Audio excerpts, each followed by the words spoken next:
1973, the US government were neglecting inner city communities all around this country.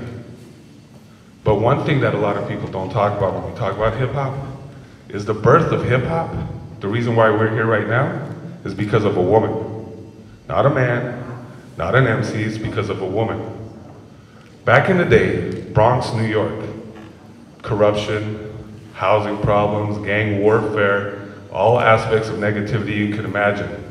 Total destruction was going on. Children were dropping out of school, havoc, chaos, drugs, gangs. Cindy Campbell, on the way to work every day, would notice that things were not good.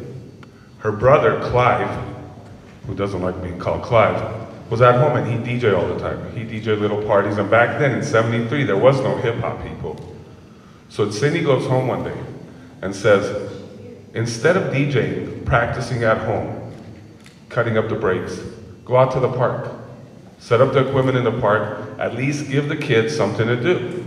Cindy was able to convince Clive to take his equipment out to the park. Bronx, the corner of 179th Street and Cedar Avenue is Cedar Park. He goes, he sets up his equipment. August 11th, 1973. Starts playing music, and back then he would needle drop. I don't know if y'all know about needle dropping. The youth right now, they're blessed with technology and iPods and mixers and sounding boards. Herc would needle drop. His name was Cool DJ Herc. He set up his equipment and he started playing the breaks, the beginning parts of the jams, of the songs. Soul, funk, disco. There was no hip hop. Now the boys and girls that came to the park, they're dancing to the breaks. Herc's needle dropping, playing the breaks. They're dancing to the breaks. The boys and the girls are dancing to the breaks. Break dancing. But breaks, that's a long word, B. Those boys that were dancing to the breaks.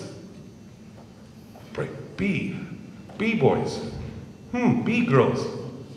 Element number 3. The dancer, the B-boy, the B-girl.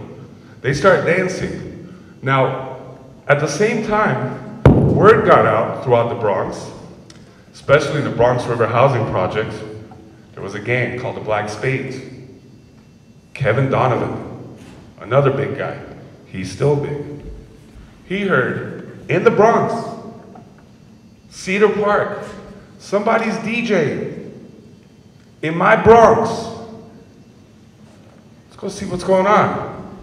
He walks into the park, notices black boys and black girls and Puerto Ricans and some Jewish kid, all in the Bronx, having fun. No violence, no crime.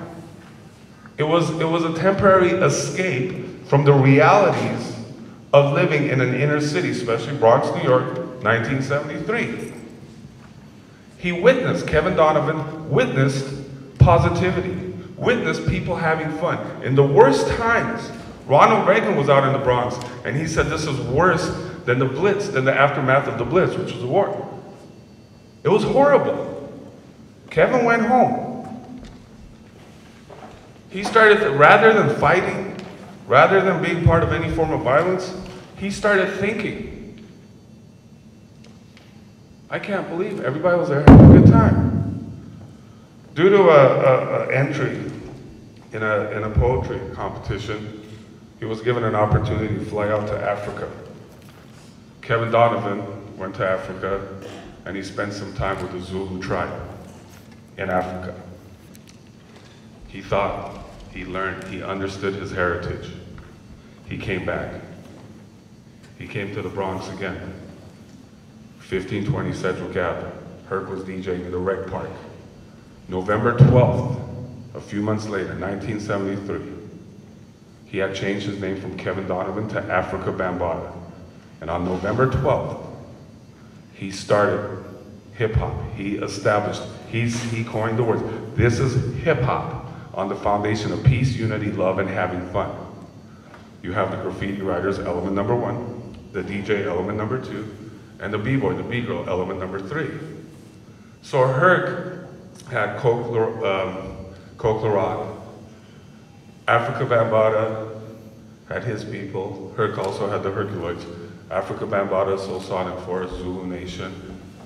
And when they start DJing at places, his MCs, and they weren't called MCs at the time, grabbed the mic because they wanted to give shout outs. Yo, Herc is on the ones and twos, he'll turn it out without a doubt. And the people that were dancing and having fun during their escape from their realities were like, what? Cool Herc is in the house and he'll turn it out without a doubt. What? So all of a sudden the audience started giving a little bit of attention to the person grabbing the mic. And the person grabbing the mic would notice that the people in the audience started looking at the person grabbing the mic. Hey, they're looking at me. Y'all having a good time? Yeah. Whoa. Hey, somebody say ho. Yo. So they'd go home, and these little shout-outs would go from one sentence to two sentences to three sentences to the birth of the fourth element of hip-hop, the MC. In 1975-76, we get the third mastermind pioneer, DJ. Anyone? Flash, Grandmaster Flash, Joseph Sadler. He had the Furious Five. In the 70s, Kool Herc and the Herculoids, Africa Bambaataa, who coined the term hip-hop on November 12, 1973, establishing hip-hop on the foundation of peace, unity, love, and having fun. And Grandmaster Flash and the Furious Five. Those three would start hosting house parties, block parties, parties in the park, and hip-hop started growing. Graffiti art, the DJ, the B-boy, the B-girl, and the MC.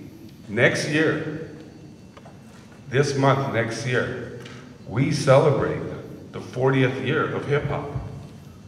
And my hope is that kids who are blessed with technology and can turn on the radio and listen to the same artists in LA that are being played in Chicago and New York, elsewhere, hip-hop has a foundation. It has a history. And those of us who were teenagers in the 80s that are pursuing education, we are the hip-hop scholars now. And it's our duty to create hip-hop schools and create curriculums where children can understand the foundation of hip-hop. 4 elements: graffiti art, the DJ, the B-boy, B-girl, and the MC.